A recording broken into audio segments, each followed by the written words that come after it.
Oi, eu sou Giana Matiasi, jornalista, e com 15 anos de profissão eu decidi fazer uma transição de carreira. Me tornei empresária com um único objetivo, o meu bem-estar. Antes de começar, eu convido você a fazer algo bem simples. Inspira, segura um pouquinho e solta. Esse é o Respira, um podcast para falar de saúde, saúde física, saúde mental, para falar de bem viver. Tudo isso sem pressa, sem culpa e sem aquelas formulazinhas mágicas que na maioria das vezes nem funcionam. Hoje eu trago aqui um assunto que, gente, é muito importante, mas muitas vezes a gente não se dá conta, o nosso sono. Você tá dormindo bem ou fica rolando na cama de noite? Toma aquele remedinho achando que não vai fazer mal. Gente, pra gente ter uma dimensão da importância do sono na nossa vida, eu vou apresentar aqui esses dois convidados maravilhosos e eu anotei aqui todo porque é muita coisa. Esse é o neuropsicólogo do sono, Anderson Pereira. Ele é pós-graduado em saúde mental e psiquiatria e fundador do Instituto Brasileiro de Neuropsicologia do Sono aqui em Salvador. Ele também utiliza o método Sonos para tratar da insônia sem remédio. E aqui eu tenho a Paulinha, a Paula Araújo, que é professora e pesquisadora. Ela tem doutorado e pós-doutorado pela disciplina de Biologia e Medicina do Sono no Departamento de Psicobiologia da Universidade Federal de São Paulo, a Unifesp. Isso, gente, em colaboração com a Universidade de Helsinki, na Finlândia. Ela morou lá 1 ano só para estudar o sono. Sejam muito bem-vindos. E aí eu já começo com uma pergunta. A gente percebe, eu pelo menos percebi na minha vida, que eu dormia muito bem. Eu deitava na cama e dormia. Mas com o passar da minha idade, hoje com 41 anos, mesmo que eu não tenha preocupação ou ache que não tenha, eu deito na cama e na maioria das vezes eu não consigo pegar no sono tão rapidamente. O que acontece com a gente? Paula, fica à vontade. Primeiro, agradecer o convite, Giana, agradecer também a presença aqui do Anderson. Para mim é sempre um prazer falar de sono. Falar de sono é muito fácil, porque, primeiro, é extremamente curioso, né? Então as pessoas têm curiosidade sobre sono e é sempre algo que a gente sabe que todo mundo tem um pouco de conhecimento sobre sono. Ou, por mais que a gente às vezes não dê tanta importância, todo mundo sente os efeitos de não dormir bem.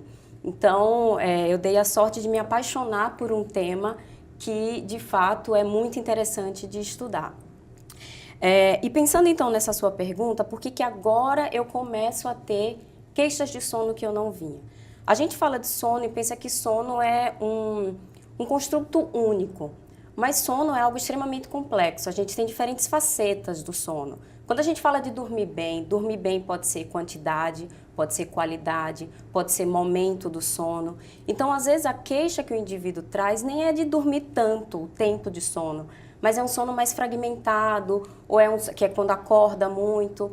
Então, já parte do princípio que sono é algo complexo, até em termos clínicos, de pensar o que é um sono de boa qualidade. E o outro ponto é que o sono é uma resposta fisiológica, né? É algo gerado pelo nosso organismo e que tem uma interferência dos hormônios e de todas as mudanças fisiológicas que a gente tem ao longo da vida. Isso faz com que o sono da criança seja diferente do sono do adolescente, que é diferente do adulto e do idoso, e que também podem existir diferenças entre os gêneros, entre homens e mulheres. Então, um indivíduo, por exemplo, você, que dormiu bem a vida inteira, pode chegar no momento agora da vida que, com mudanças hormonais, com mudanças de carreira, com mudanças sociais, faz com que isso possa estar atrapalhando o sono. Seja por alterações fisiológicas, por exemplo, na mulher, os hormônios impactam na qualidade do sono, ou até por alterações no seu estilo de vida. Isso pode levar a você ter uma queixa de sono, que não significa que isso vai perpetuar. Possa ser que seja uma fase transitória, né? Mas é muito importante prestar atenção se esse seu sono que você traz agora, que está um pouco diferente, se isso vai ser algo transitório ou se vai perpetuar. mas é sim e é de conhecimento que o sono vai mudar ao longo da nossa vida. E pode mudar tanto para a gente ter mais queixas, como também a gente pode ter algumas mudanças que podem ser mais positivas. E quando a gente conversa com as mulheres, principalmente aquelas que, como eu, já chegaram à menopausa ou estão se encaminhando para a menopausa, a queixa do sono, ela é frequente, né? Ah, eu não consigo dormir bem, eu não consigo descansar. O que acontece? O que a gente tem aí? Assim, primeiro, assim, agradecer também a sua cordialidade, né, de poder abrir esse espaço. Como eu sempre falo, é um serviço de utilidade pública. Verdade. A gente, no meio das desinformações, né, a gente se reúne aqui e dedica tempo para prover informação de qualidade. Então, parabéns, né? Ou seja, que é o grande intuito da comunicação, né? Então, você como uma comunicadora de excelência está cumprindo aí seu muito propósito. Obrigada. O que a gente vê? Aí, trazendo um pouco aqui do que Paula nos trouxe e fazendo um gancho com a sua pergunta inicial. Da mesma forma, assim, eu costumo dizer assim, aquilo que o mundo nos pede não é o que o mundo nos dá. Então, a gente sempre fica no déficit ali de cumprir aquilo. Só que da mesma forma que aquilo que você se alimentava, a forma como você se alimentava aos 20 anos, aos 30 anos, não vai ser o mesmo, né? Se eu comia isso aqui, estava tudo bem. Agora, qualquer coisa que eu como me dá uma azia, me dá uma digestão. Não sei se é o seu caso em si, mas assim, passa-se os tempos, muda-se as vontades, né? Dizia o poeta Camus. Ou seja, há uma modificação óssea, há uma modificação no sistema gastrointestinal e é assim também, né, com a parte fisiológica que vai ter interferência no sono, ou seja, o sono, quando a gente entender uma necessidade fisiológica básica, tentar obtê-la e não consegui-lo.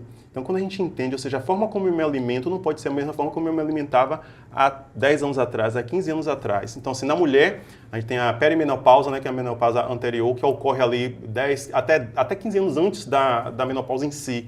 E a gente tem uma cultura muito grande clínica que diz assim, a reposição hormonal só vai ser feita depois que terminar a questão da menstruação em si. Só que, assim, isso é bastante discutível, porque a ideia é que já se faça a reposição anteriormente para que não se chegue quando a gente pega a curva de Gauss ali, o vale da hormonal, porque inclusive você está indispondo receptores dos hormônios, você perde a chamada janela terapêutica. Então, concluindo aí, lhe devolvendo, na própria mulher a gente tem a queda grande ali do estrogênio e progesterona. Então, o estrogênio está muito ligado à ideia de termorregulação. Então, ou seja, como é que está a temperatura interna do seu organismo? Então, fazer um raciocínio simplista, bem superficial, para não aprofundar muito. Assim, se tem uma deficiência ali, a parte de hipotálamo, né, de termorregulação, está quente. Se está quente, é sol. Se tem sol, é dia. Se tem dia, não dorme. Então, ou seja, o que nos trouxe até aqui, a humanidade, né, é um raciocínio muito simplista, né, porque é um pouco daqui a gente suscitar curiosidade e não se aprofundar tanto, é a ideia de que o humano ele é diurno, então de dia se dorme, ou de dia está em atividade e à noite se dorme, né? O humano ele necessariamente não é um animal noturno em si. Então, concluindo, você tem queda ali a parte hormonal, então a reposição seria interessante, e também a ideia dos comportamentos perpetuantes que a gente vai ter tempo para poder delimitar ali. Então, assim, muda-se os tempos, o Camões dizia, muda-se os tempos, muda-se as vontades, todo mundo é composto de mudanças, tomando novas qualidades. Então a gente tem que se adaptar, ou seja, o meu corpo físico, o meu aparato biológico, para dar essa pronta resposta, como que eu preciso agora me modificar? Eu preciso estar sensível ao meu limite. Né? O meu limite é outro. Em alguma época da vida, na academia eu fazia X peso, 100 quilos, 150 quilos, agora é diferente. Ou seja, a gente entender os nossos limites biológicos e respeitar nossos limites. Aquela ideia não é poder respirar, né? O respira tem muito disso nessa filosofia de entender o meu momento agora. Que é outra coisa, Paulo, assim, a gente sono e respirar também. As pessoas não aprendem a respirar, que é outra necessidade fisiológica básica sem a qual... Então, enfim, acho que sono e respiração tem toda a ligação do nervo vago, a parte de diafragma, né? A gente pode falar um pouco disso também, enfim. Então, concluindo bem essa ideia, essas modificações hormonais, fisiológicas e um comportamento que mantém. É isso, né? Tudo aquilo que é orgânico nosso, a gente acha que não precisa cuidar, porque, já faz, né? Respirar, qualquer um respira, se não morre. Dormir, eu deito na cama e durmo, só que não é assim, né? A gente tem que focar isso. Nesses seus anos todos, né, Paula, de estudo de sono, primeiro, por que você se encantou por esse assunto e o que mais foi te chamando a atenção nesse tempo todo que você vem estudando o sono? Olha, sono foi um assunto que surgiu... Eu não tinha a mínima ideia, né? Eu terminei minha formação na Federal de Sergipe, eu sou formada em Educação Física, E aí, naquele momento, eu decidi que eu queria seguir a carreira acadêmica, que eu queria ser docente na universidade. E fui procurando cursos de mestrado, onde eu pudesse me inserir. E tive a oportunidade de ir para São Paulo, foi aí quando eu começo, né, a minha trajetória acadêmica, num curso que era de neurociência e atividade física.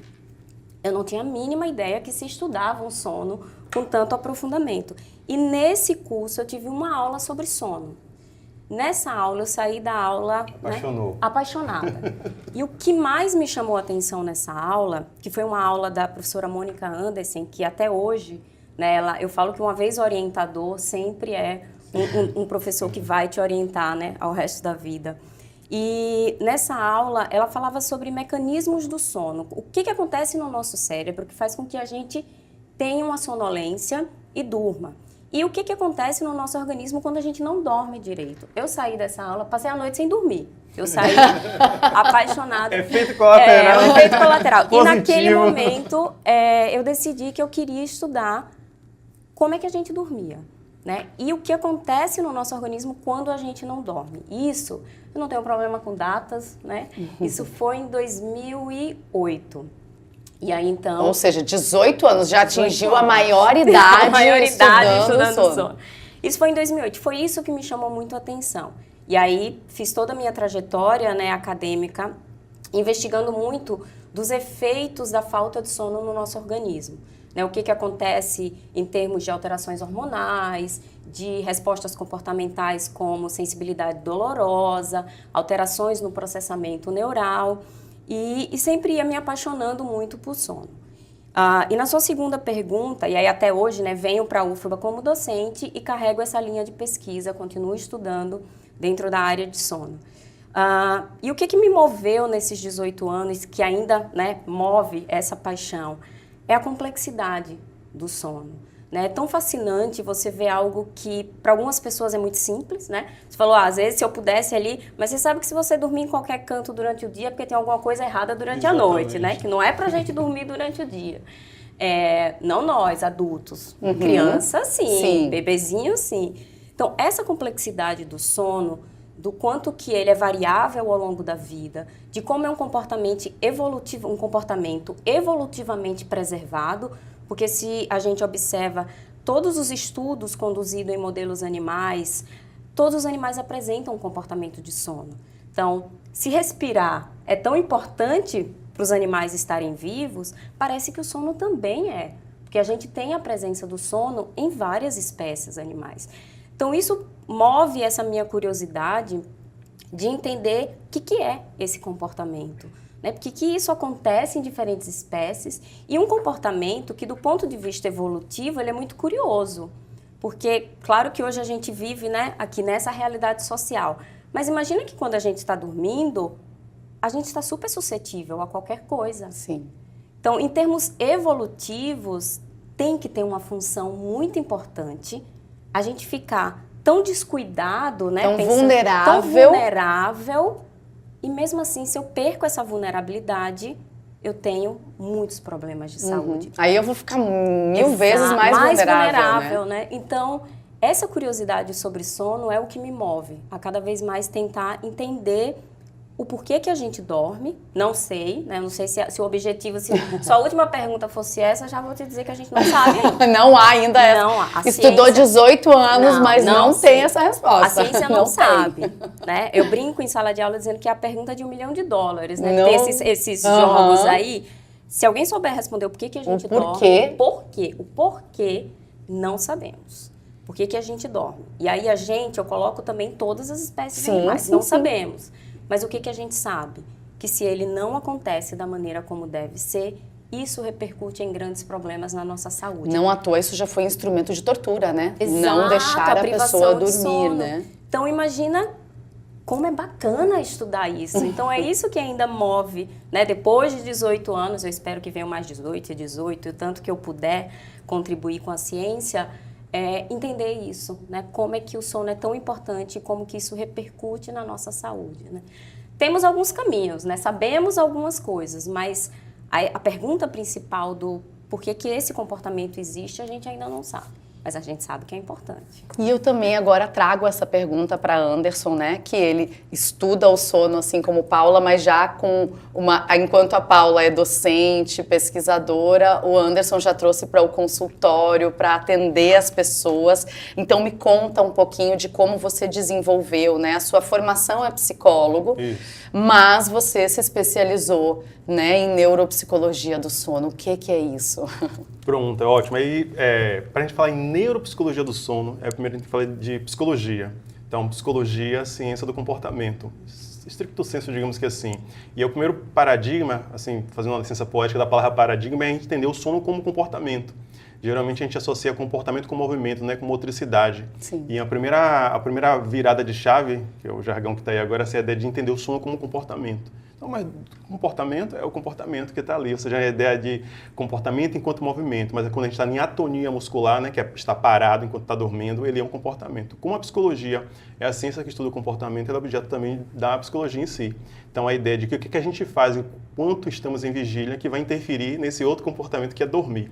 Então, neuropsicologia é uma especialidade da psicologia que vai estudar como que esse cérebro funciona, quais são as estruturas que se tem que fazem os nossos comportamentos. Um pressuposto é, se existe um comportamento, é porque existe uma estrutura cognitiva cerebral que o sustenta. Então, se a gente consegue aqui estar escutando, você está me escutando, está entendendo o idioma que eu estou falando, está decodificando e a comunicação está se fazendo, porque existe uma estrutura cerebral sua do ouvir, do entender o fonema. Então, se a gente vai falar, tem a alça fonológica, fonema, ou seja, tem toda a estrutura. Tanto que quando a gente tem um AVC, né, ou seja, o acidente vascular cerebral, popularmente conhecido como derrame, né, dependendo da sequela, a pessoa apresenta sequela na fala, apresenta sequela na coordenação motora fina. Então, ou seja, o prejuízo, o dano não foi nas mãos, não foi no aparelho fonador, mas apresenta sequela ali porque apresenta algo na parte cerebral que interferiu naquela função visual das mais diversas. O que é que a gente entende com isso e qual é a função de eu estar comentando isso? Que o nosso cérebro ele é a matriz de tudo, é a central. Então, ou seja, assim como é falar, assim como é ver, assim é dormir. Então, existem estruturas cerebrais que sustentam esse comportamento chamado sono. Então, quando eu comecei a fazer a parte de avaliação, sempre gostei muito da parte de avaliação, TDAH, avaliação dos mais diversos tipos que se tinha. Eu percebia que grande parte das reprovações eu queria saber, reprovava, já tinha feito o laudo, mas depois eu ia buscar, eu por curiosidade própria, que até em outra entrevista eu comentei, a curiosidade foi que sempre me movimentou, né? Ou seja, a curiosidade, o porquê do porquê, né? Por que essa pessoa reprovou? Então, fazer um trabalho debaixo do meu próprio, por curiosidade própria, e percebi ao longo do tempo, então eu já estava fazendo tipo uma pesquisa quadricante sem saber, né? Por que essa reprovação acontecia? Eu via que uma incidência muito grande de perturbação do sono. Então, na verdade, o objeto de pesquisa sempre esteve ali ao meu lado e eu ainda não estava sensível a percebê-lo. É como a gente sempre fala, né? O objeto de pesquisa nos encontra, né? A gente tenta buscar, ele se esconde até que encontra. Então, ao longo dos anos foi passando, aí eu fui fazendo outras pós-graduações, a parte de psicofarmacologia, para entender como essa questão medicamentosa. E aí, o que a gente entendeu? Que a insônia, que é o modelo que a gente tem, né? Que os 3 P's, ela tem uma predisposição genética. Então, existiam predisposições genéticas, genes específicos que deixam o sujeito predisposto, né, a pessoa predisposta à insônia. Ter a predisposição genética de qualquer patologia, assim, não digamos que vá desenvolver, mas é uma predisposição, um fator fragilizante. O segundo P são os fatores precipitantes. Então, tem algo na vida que acontece, um evento interno ou externo, que precipita e inicia a insônia. Então, a gente tem os 2 P's, a fragilidade com aquilo que precipita. Só que a insônia ela é mantida por uma série de um terceiro P, que são os fatores perpetuantes, e esse é comportamental. Porque na tentativa de resolver o problema, a gente tem um suposto saber. Eu acho porque eu sei como vou resolver, eu acho porque está acontecendo, né? O achismo, o suposto saber que não é um saber em si. A gente adota uma série de comportamentos para tentar resolver o problema, só que a gente só piora o problema. Daí eu cunhei o conceito conduta autolesiva. Então, eu já listei mais de 60 tipos de condutas autolesivas que só piora a insônia. Desse daí está a busca da melatonina, o chá, ou seja, os subterfúgios que se tem. Então, esse terceiro P aqui, que é comportamental, que é onde o medicamento não chega. Eu sempre costumo dizer, Jana e Paula, assim, existem deficiências hormonais que geram insônia, existem transtornos psiquiátricos que podem gerar insônia, então o medicamento é necessário e imprescindível para poder equilibrar aquela química cerebral ali, para a pessoa poder até aderir a um processo psicoterápico e mudar o estilo de vida. Existem deficiências nutricionais que podem gerar insônia. Existem vínculos que se tem hormonal, tireoide, vários são os fatores.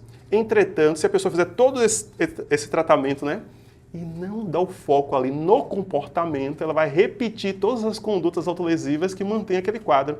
E aí, concluindo e devolvendo, eu faço muita comparação paralela com as pessoas que fazem a questão da cirurgia bariátrica. Fez a cirurgia bariátrica, tá magro, você encontra a pessoa, 2 anos depois você encontra, a gente vê o que a gente encontra, né? Tá obeso novamente. Não mudou a relação que aquela pessoa tem com o alimento. A leptina, grelina, que são neurotransmissores, são hormônios de fome e saciedade, que também é regulado no sono.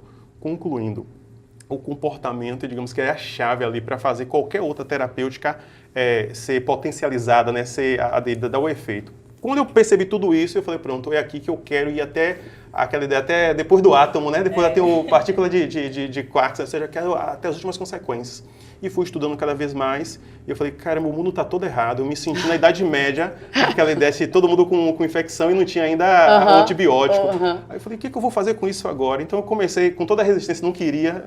Eu falei, eu tenho que ir para a internet e começar a divulgar. Então eu comecei a divulgar um pouco, com muita resistência, não queria, não gostava. Então eu comecei a divulgar e eu falei, não, essa é a minha área de atuação, acho que eu posso contribuir muito para a vida das pessoas, demonstrando para ela que o medicamento é útil, é válido, é necessário quando tem um psicodiagnóstico.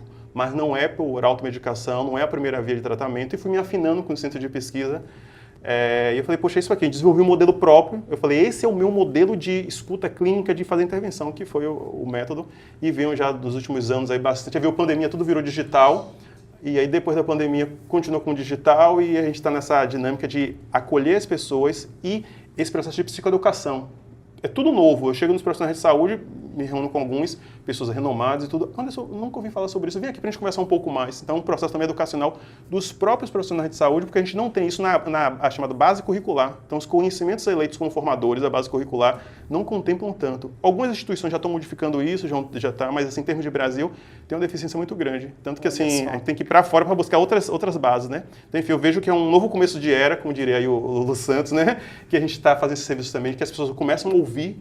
Então, eu já passei por vários programas, assim, acho que o serviço que a gente está fazendo aqui, as pessoas, pela primeira vez ouvi falar disso. Então, nomes como adenosina, orexina, começa a ficar comum, no senso comum, que são peptídeos que dá vigília e do adormecimento. Enfim, a gente vai ter tempo para falar. Então, o que me levou foi essa curiosidade de resolver o problema. Eu gosto de resolver o problema. E um fator que a gente tem é que na clínica, minha ação depende da aderência do paciente. O paciente tem que entender. Então, eu tenho muito esse caráter explicativo, educador, depois também 15 anos de docência. Então, diz, olha, vamos resolver. Agora eu preciso que eu vou fazer a minha parte, que você faça a sua parte. Aí os pacientes dizem, eu sinto que você está com mais empenho do que eu. Então, um pouco disso que me levou a mim a ter esse universo misterioso que é o sono. Eu acho que nessa primeira fase aqui, já deu para ver o quão apaixonados vocês são por essa disciplina, vamos dizer, que é o sono. Eu acho que deu para a gente entender a complexidade e também a importância do sono na nossa vida. E com certeza, quem está nos acompanhando e não dorme bem, entende perfeitamente o que vocês estão dizendo, porque eu acho que uma pessoa que ela dorme bem, ela acorda descansada, ela até pode não entender tanto isso porque ela organicamente está funcionando bem, mas uma pessoa, e eu percebo isso mais uma vez por mim, porque como eu sempre dormi muito bem, no momento que eu comecei a perceber que eu estava com dificuldade de deitar na cama e dormir, ou então que eu acordava na madrugada e não conseguia mais dormir, né, e que eu percebo que quando eu estou mais ansiosa, o meu sono piora, quando eu estou mais tranquila e relaxada, o meu sono melhora. Então, eu acho que agora a gente pode começar a tratar de fatores que prejudicam o nosso sono e que nos ajudam no nosso sono. Acho que também a gente falou aqui, eu percebo também no dia a dia, quando a gente fala com mulheres e homens, as mulheres se queixam, por exemplo, dos maridos porque eles roncam mais, ou seja, aquela apneia, né? Mas as mulheres sofrem mais com a insônia. Eu até tenho, fazendo aqui um apanhado, eu não estou me lembrando de homens que me relatam insônia, tanto quanto as minhas amigas me falam de insônia. Por que isso?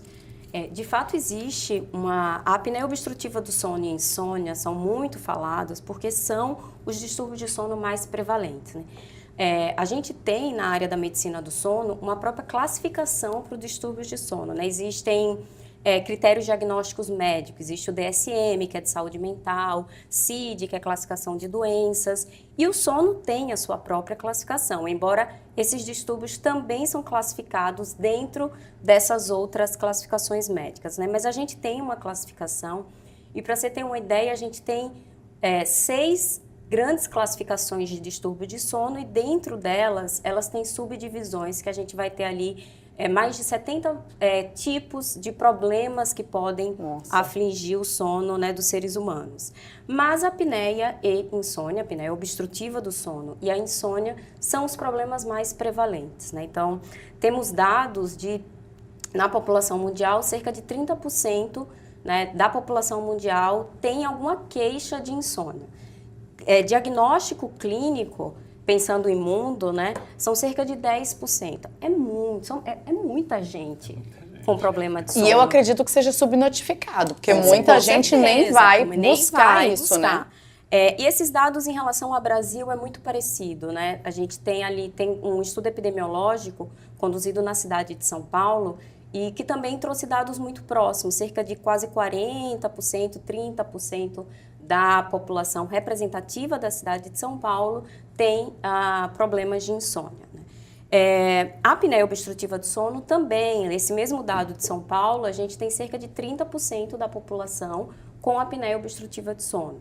E por isso acabam sendo os distúrbios mais comentados e explorados, porque eles são mais prevalentes, embora existam outros problemas. Né?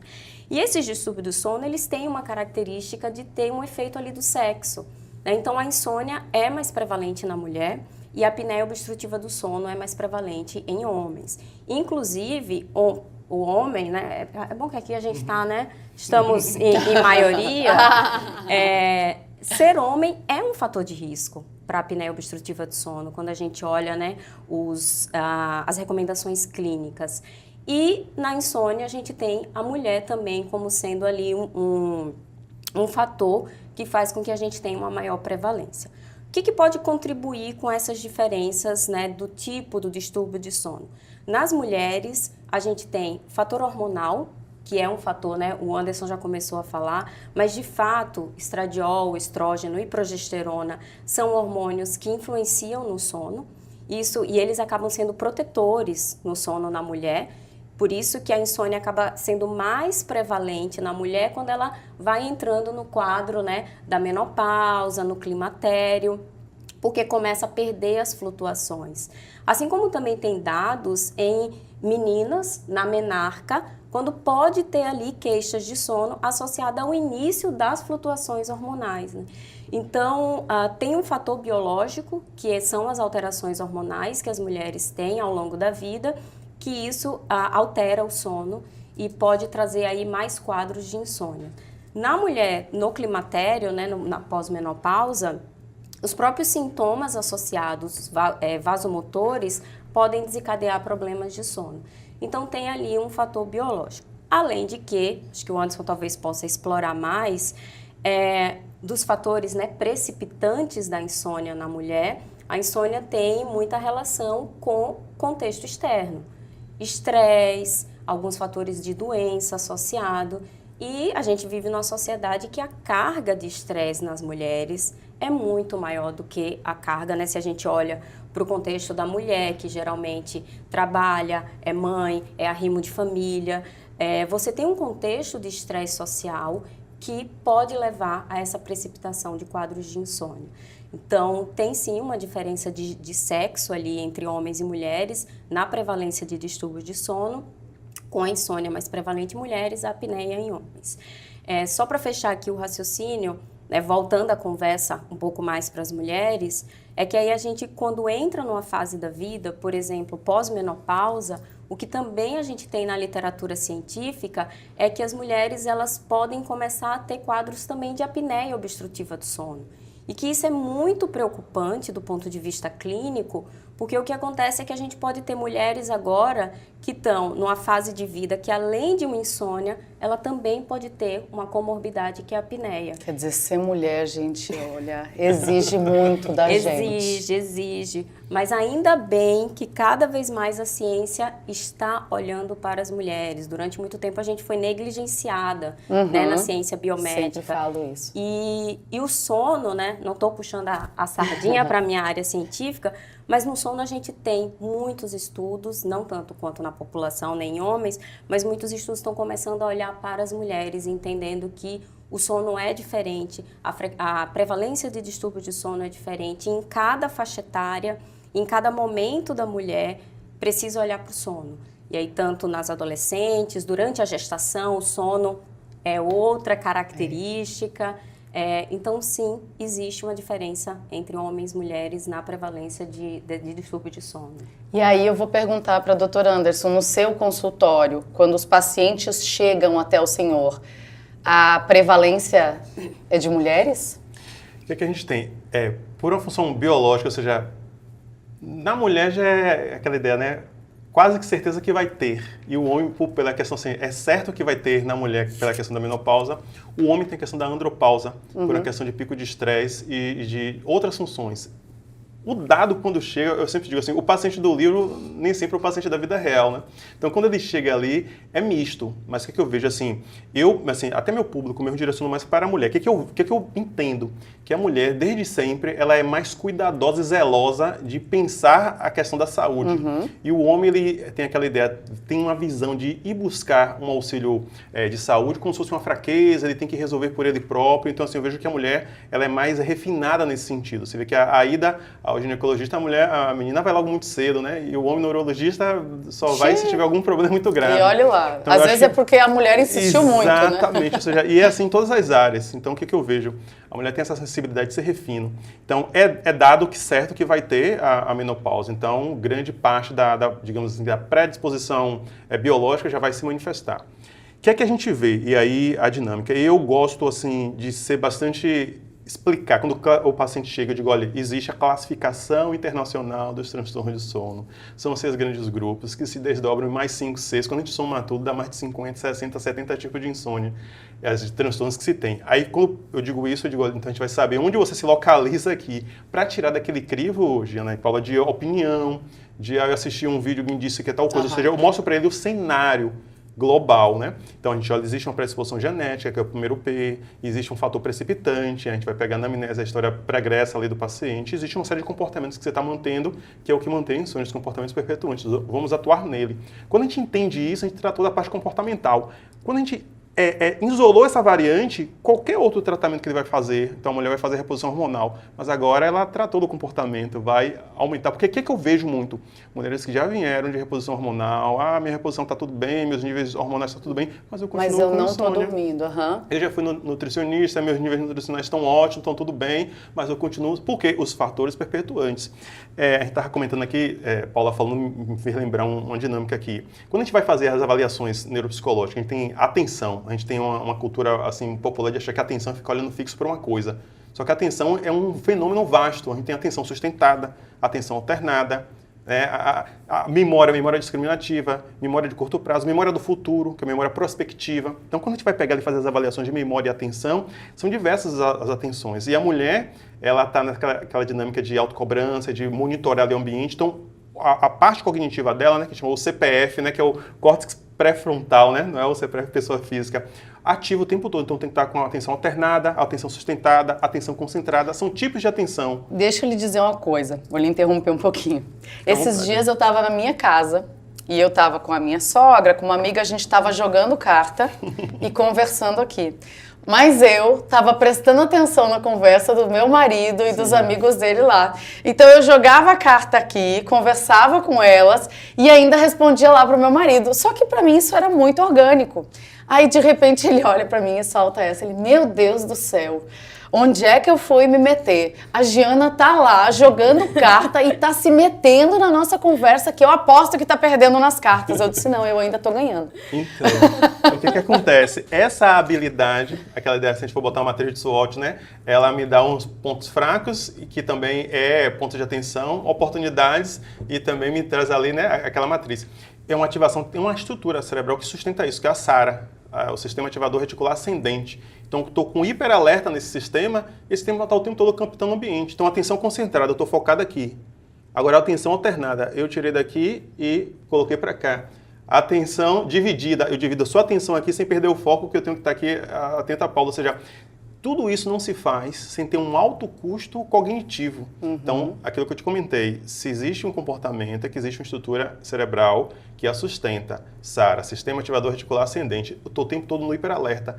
como que, de repente, esse cérebro ele vai sair da vigília para o sono, que é a hipnagogia, né, que é a transição. Ele está o tempo todo ali, a parte toda de neurônios estão excitados, estão ali ávidos. Você bota ali os eletrodos, você vê tudo a ciclagem ampla. E aí, doutor? Então, o que acontece?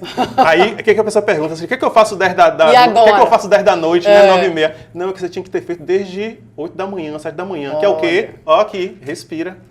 Ou seja, é entender que o sono da noite que eu quero, eu construo nas primeiras horas que eu acordo. Olha só, que interessante isso. Então, aquela ideia, porque a pessoa gosta de ver assim, a ideia no momento da crise, né? No momento da crise, você vai vivenciar a crise intensamente. Até parece ela se dirimir, né? Curar o mal com o próprio mal, digamos que assim, o princípio que se tem de algumas abordagens terapêuticas. Mas é entender, ou seja, amanhã o dia se renova, eu tenho que responder uma pergunta muito clássica. Eu vou me renovar ou vou me repetir? Então, ou seja, o sono que eu quero ter às 21 horas, 22 horas, eu construo nas primeiras horas que eu abro os olhos acordando ou dormindo mal, dormindo bem, mas assim, todo dia é um dia de se renovar. Então, quando eu entendo que esse padrão, essa característica minha é positiva em alguns momentos, ou seja, você sempre foi uma mulher de comunicação, você tinha que estar atento na notícia, checar a fonte, ou seja, se eu demoro muito, o outro já deu a notícia na frente. Então, se eu me antecipo, eu posso... né? Se eu me antecipo na notícia, eu posso dar uma notícia sem checar a fonte, sem o que chama de fake news. Isso. Então, tem uma responsabilidade social em divulgar informação. Então, a gente colocava o tempo todo no hiperalerta. Então, seu SARA em nível máximo de atenção sustentada, a fala correta, a articulação. Então, isso não se faz, isso guarda uma memória cognitiva neural. Ou seja, mesmo eu tendo agora me desligado desse momento, mas eu continuo estruturas. assim. Aí entra a reabilitação neuropsicológica, que é pegar essa parte cerebral e dizer assim, a gente vai manter o melhor que isso tem, que eu quero isso, sem as consequências de me deixar ligada no momento que não é. Então, a reabilitação como que esse cérebro perdeu essa habilidade total ou parcial. Por exemplo, e aí concluindo, eu tive um primo meu que ele teve um AVC e aí acordou com dificuldade na fala. Tratou, recuperou ele gago e advogado, a fala, instrumentos de trabalho.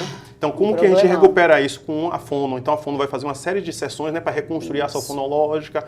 Uma outra pessoa da família teve o AVC também, perdeu a coordenação motora fina, então não conseguia pentear os cabelos, comer, né? Então, assim, a pessoa tinha que dar comida na boca. Eu voltei a ser criança. Constrangedor, né? Então, onde que vai recuperar isso? Com um fisioterapeuta. Tudo isso são programas de reabilitação. Eu preciso reensinar esse cérebro a tocar, eu preciso reensinar, alguns pacientes têm prejuízo na marcha, que é o caminhar, reensinar esse cérebro a caminhar, a falar tudo. Então, é a reabilitação, ela vai reensinar esse cérebro a recuperar aquela função. É assim com a fala, é assim com o pegar, é assim com o tocar, é assim também com dormir.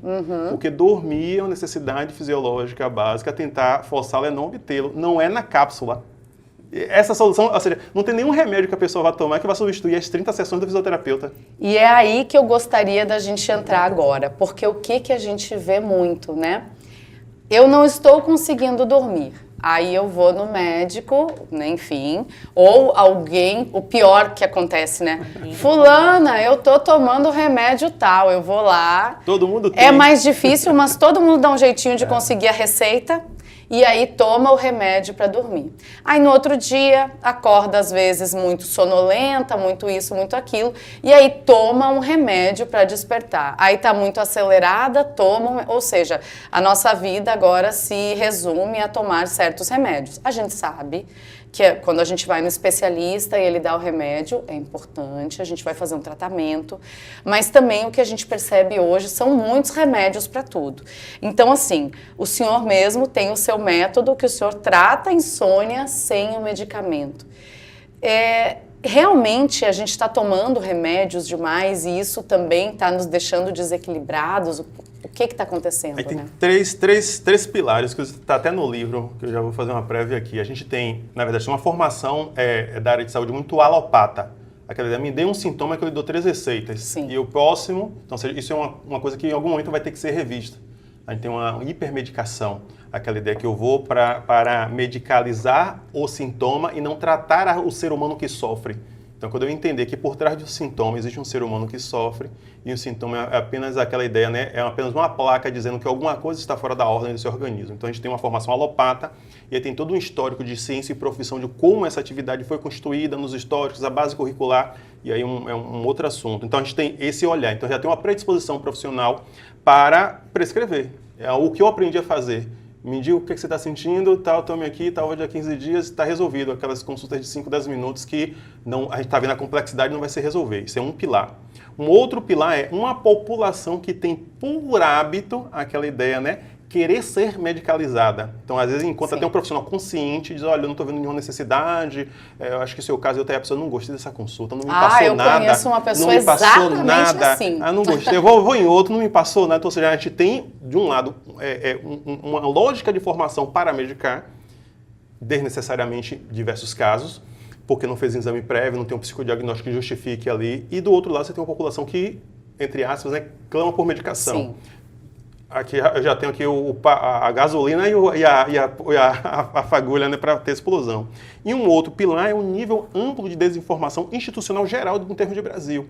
Então, se a gente não está alinhado com as melhores práticas internacionais. Então, se o consenso internacional já deixou muito claro, a primeira linha de tratamento para insônia ela não é medicamentosa. A primeira linha de tratamento para insônia ela é comportamental, por meio da terapia cognitivo-comportamental específica para insônia, porque eu, profissional da saúde, não estou prescrevendo isso para o profissional que é dessa área. Então, estou tendo uma prática negacionista, eu estou tendo uma prática à revelia do consenso internacional.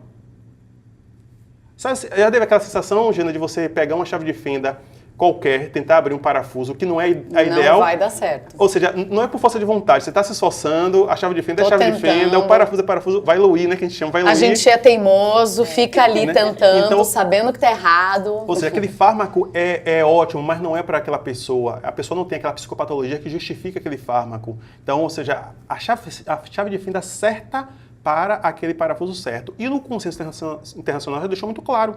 Você vai lá no site de Harvard Medical School, tá lá, CBTI, que se chama, Cognitive Behavioral Therapy for Insomnia. Então, eu acho que a medicina de Harvard deve entender de medicina, né? Um pouco, a gente vai pegar né? lá Michigan, ou seja, o consenso internacional inteiro. Aí, quando a gente vai em termos de Brasil, a gente tem 3 farmácias para cada rua em termos de Brasil. Sim. Então, o que a gente entende, concluindo? Que a gente tem uma cultura no sentido de valores que guiam uma prática, né? Aquela ideia da axiologia do negócio, ou seja, são valores que se tem que guiam a prática. Então, que vai permear a ciência e profissão com as pessoas se interagem ali. Conclusão. Ninguém foge da realidade, na realidade sempre se impõe. Então, um vai prescrever, o outro vai fazer uso, só que a gente vai ter 2 fenômenos, que é da tolerância, que é aquele medicamento que você relatou inicialmente, não foi o caso, ainda bem, né? Senhora, sua mãe aconteceu, mas a pessoa começou a tomar, achei a pílula mágica, segunda foi ótima, terça tomou de novo, quarta, quinta, um mês depois, 2 meses depois, aquela miligramagem não está dando mais efeito. Aí aumenta a dose. Aumenta a dose. Eu costumo dizer, aumenta o pavio, o tamanho da bomba. Aí vai aumentar a dose até que vai de novo entrar na tolerância e aí já desencadeou outro sistema que é a dependência. A pessoa já não toma para dormir, ela toma porque se não toma ela não dorme. E aquilo não é sono, ali é sedação. Aí qual é a dinâmica que tem? Vamos mudar o seu medicamento. Aí muda para um outro fármaco. E aí o que acontece? Aquele outro fármaco vai gerar outras reações adversas na pessoa, que cada medicamento tem a psicocinética, né, de como aquele princípio ativo interage com o organismo. No enredo da história, a pessoa está mexendo com a química cerebral. E aí, concluindo, eu digo, não mexa com a sua química cerebral, que nós não sabemos quais são as nossas predisposições herdadas de pais, avós, tataravós. Você pode ser o premiado da vez. Lembra de Gregory Mendel, que tinha da ervilha? Tinha ervilha verde, daqui a pouco nasceu amarela. É porque tinha um ancestral em comum que tinha lá a amarela. Então a gente não sabe, tem transplante de fígado, transplante renal, de coração, mas não tem transplante de cérebro. Então quando você mexe ali na sua citoarquitetura, na química cerebral, quem vai botar no lugar de novo? Então o paciente, por exemplo, começa a apresentar problema agora no fígado, aí aquele outro profissional fala, não, procura o patologista. A patologista vai tratar, não sabe do que aquela gama de sintomas ali deriva do medicamento cruzado e não da patologia em si. Então a gente tem um fenômeno da polifarmácia que começa a enganar o profissional que ele apresenta o sintoma de uma patologia, que não é. Enfim, o cenário é longo. Se deixar, a gente fica aqui... Posso só dar um complementar? Com certeza. Eu concordo que a gente hoje vive, né, numa polifarmácia e pensando em sono, a busca pelos medicamentos acaba sendo o caminho mais rápido, né? E também todo conhecimento e reconhecimento para a terapia cognitivo-comportamental como padrão ouro para a insônia. Mas só pensando quem está ouvindo aqui, Sim. assistindo a gente, né? Se alguém está tomando a medicação, também não é para parar de uma hora para outra, né? Mas conversar com o médico sobre quais outras as possibilidades que eu tenho, né? Pensando na realidade aqui no Brasil, a Academia Brasileira de Sono, né? A gente realiza congressos anualmente e é muito bacana ver como a discussão clínica de sono aqui no Brasil, ela está crescendo na sua multidisciplinaridade. Isso. Então, o Congresso de Sono, ele é um congresso aqui no Brasil, né, especificamente, que a gente tem psicólogos, a gente tem fisioterapeuta, a gente tem o médico cardiologista dialogando, né? Claro que esse diálogo ainda precisa aumentar, mas existe diálogo entre essas múltiplas áreas de atuação. Então, quem está tomando uma medicação para sono, não para de tomar antes de conversar com o seu médico para procurar outras estratégias. Porque, às vezes, é um indivíduo que tem uma comorbidade, que tem algum problema cardíaco, que uma noite sem dormir pode gerar repercussões muito importantes para um outro problema de saúde que ele tenha. Então, que essa transição seja uma transição em diálogo do médico do sono com o seu psicólogo, com o educador físico desse indivíduo, com o nutricionista, para quem consegue ter acesso a essa gama. Ainda temos mais essa questão, e quando né? a gente fala de Brasil, a gente precisa trazer para a nossa realidade que a medicina do sono, infelizmente, a psicologia do sono, infelizmente, todas as áreas que falam sobre sono, a gente ainda não está falando da população como um todo. Exatamente. A gente ainda está falando de grupos muito seletos que têm acesso ao cuidado do sono, né? Perfeito. Por exemplo, a gente falou aqui já do apneia, né? A pessoa pode ter apneia sem o ronco sem apneia. A apneia é a interrupção, né? O ronco é o barulho, digamos que assim, que sempre a gente associa. Tem um fisioterapeuta do sono. Aí a pessoa diz assim, fisioterapeuta do sono, geralmente, pelo senso comum, a pessoa associa fisioterapeuta quando a pessoa sofreu algum acidente, né, que vai fazer a fisioterapia. Sim, uma cirurgia, um acidente. Mas tem o fisioterapeuta do sono, a ideia vai trabalhar justamente apneia, a questão do ronco, aí tem um aparelho que te dá o CPAP. Aí tem o nutricionista do sono, ou seja, o nutricionista do sono, nutricionista é para me passar dieta, não é. Então tem o psicólogo do sono. Aí como eu vou ficar dormindo, você vai ficar... Ou seja, existe esse trabalho que a gente faz aqui de educação também da população. E tem o médico do sono. Exatamente. Então, ou seja, o que eu costumo dizer? Tão importante é que você tem diversas áreas que se tem ali. Você tem o odontólogo, ou seja, a parte como está, a parte dental toda, septo nasal, ou seja, tudo, ou seja, é uma área altamente complexa. Então, tudo isso não pode estar resumido, como eu sempre falo, né? Existe muito mais coisa entre dormir e acordar que pode jogar nossa vamos melatonina. Muito bom! Então, assim, vou tomar melatonina, é de 5 miligramas, aí tem um pessoal, eu trouxe uma boa dos Estados Unidos, ou seja... Isso é o que a gente mais... Aliás, eu já ouvi isso de muitos amigos. Boba, toma uma melatoninazinha. É natural, é do corpo. Aí o que acontece? Melatonina é um neurohormônio. Então toda vez que eu estou tomando melatonina, que meu sono não é derivado da deficiência de melatonina, eu estou fazendo a reposição hormonal de um hormônio que muito provavelmente eu não precise.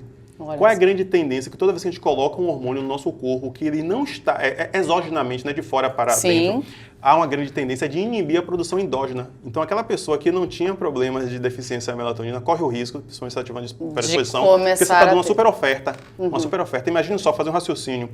Eu acho que a gente não tem pressão alta. Se a gente começa a tomar medicamento hipertensivo, se a gente vai alterar a nossa química do organismo e coisa boa talvez não aconteça, né? Provavelmente a gente não tem diabetes, se a gente começar a aplicar tomar insulina, né?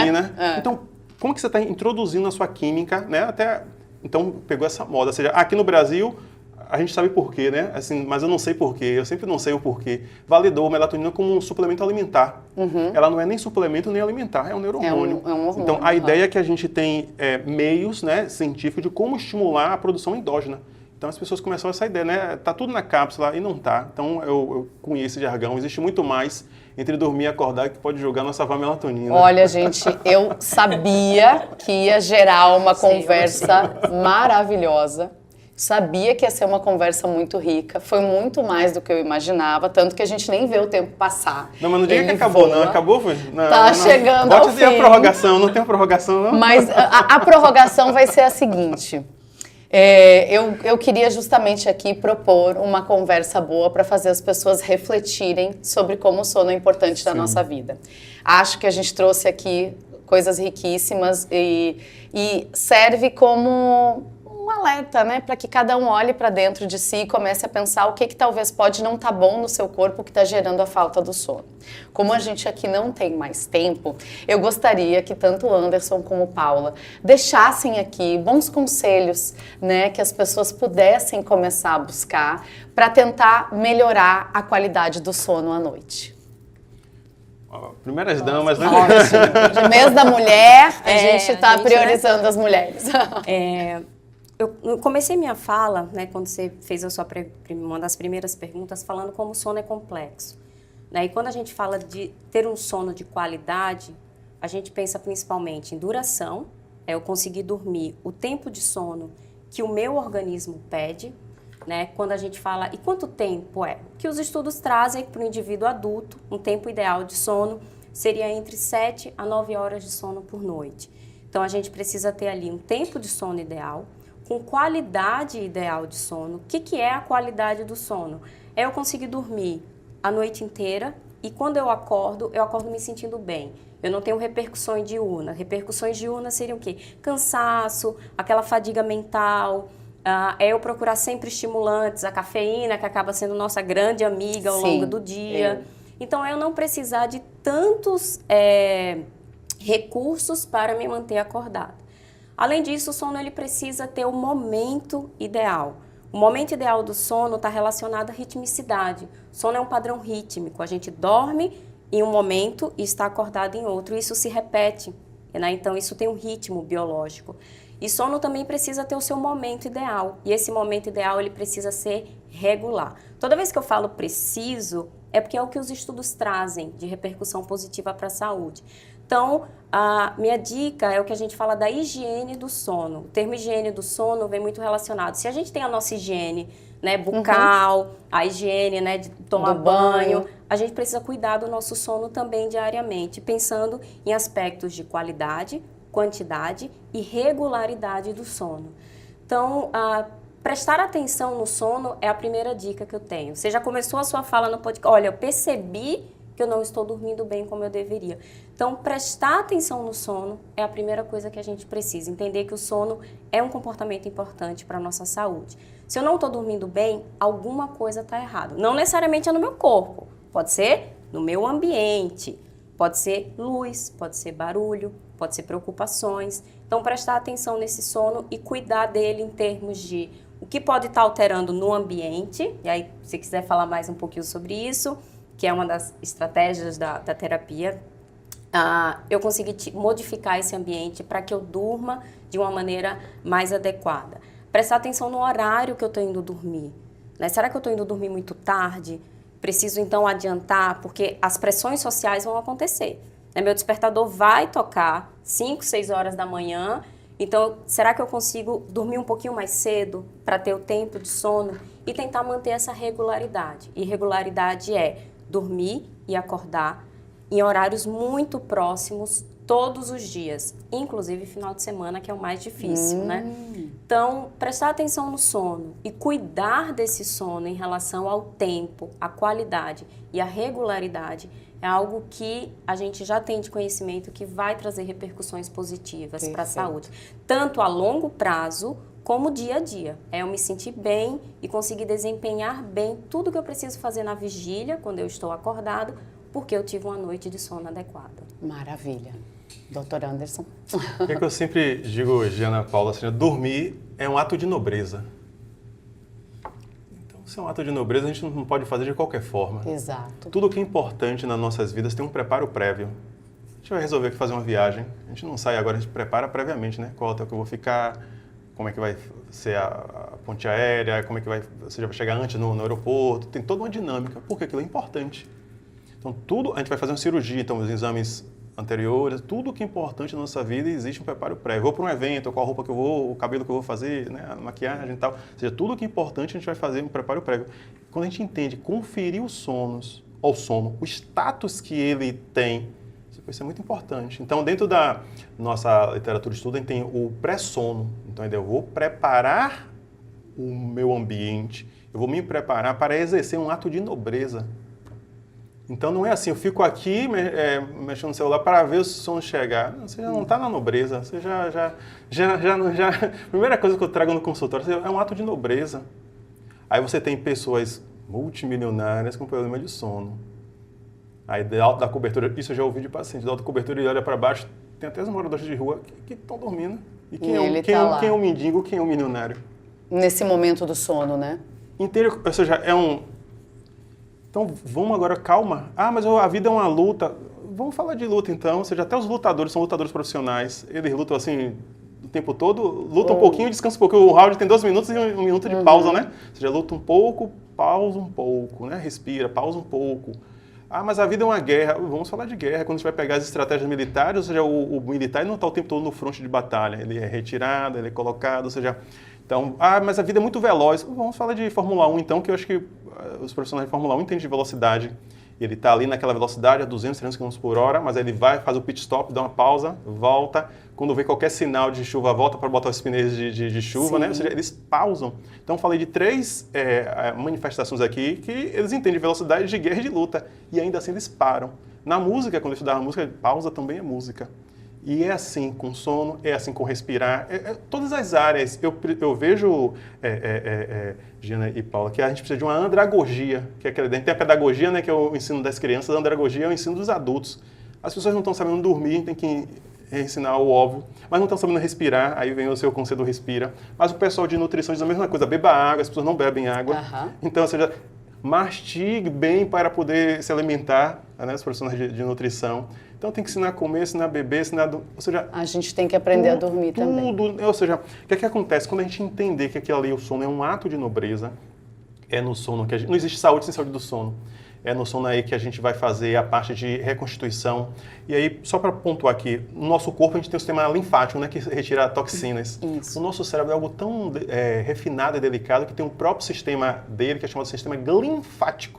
E no sistema linfático, onde no nível N3 de sono, que é retirada a beta-amiloide, que é conhecida como a proteína do Alzheimer. Então, se a pessoa tiver uma predisposição, ela está se colocando em grupo de risco a longo prazo de se desenvolver. Tamanho aí eu poderia falar várias coisas aqui. A gente tem no nosso veias, vasos e artérias uma parte de tecido chamada endotélio, que é o que reforça nossas veias e vasos. No nível N3, por hormônio GH, onde vai recompor. Estar acordado, ele desgasta tecido, é catabólico. Dormir anabólico, reconstrói. Então, se a pessoa não atinge nível mais profundo de sono, está fragilizando o sistema cardiovascular, se colocando como grupo de risco de AVC. Então, o que é que eu vejo quando eu vou fazer um raio-x da saúde? Altos índices de ansiedade, doenças cardíacas, trombose, ou seja, quando a gente vai ver, tudo isso pode ser, né, uma hipótese, derivado quando a gente tem 50, 60 milhões de brasileiros que sofrem com insônia. Então, não existe saúde sem saúde do sono. Então, você não faz alguma coisa para esperar o sono chegar. Não, você cria ele como um ato de nobreza. Quando a pessoa entender isso, agora eu vou meu ato de nobreza. Eu vou agora... Até porque o vigor cognitivo é uma mente vivaz, audaz, voraz. A ideia que eu quero ter, a atividade no dia seguinte, é construída na noite anterior. Então, concluindo, devolvendo e finalizando, dormir um ato de nobreza. Não existe saúde sem saúde do sono. Maravilhoso. Então, Paula, dormir maravilha, Giana, maravilha. Um ato de nobreza. Gente, muito obrigada. Agradeço. E olha, eu posso garantir uma coisa, essa nossa conversa não termina aqui. A gente vai ter outros episódios, porque eu acho que tem muita coisa boa pra gente falar. Faz uma trilogia. Né? Vamos seguir. E é isso. Vocês já estão convidados para um próximo episódio. A gente tem ciclo circadiano, faltou ultradiano e infradiano. Aí, tá vendo, sistema gente? nervoso entérico, adenosina. É muita coisa. Tem uma temporada. Aí, tá vendo? Vamos falar muito ainda de sono aqui no Respira. Convido agora você a avaliar como está a sua respiração nesse momento. Tenho certeza que você aí adorou esse episódio, então compartilha com todo mundo, porque todo mundo precisa dormir bem. E até o próximo episódio aqui do Respira.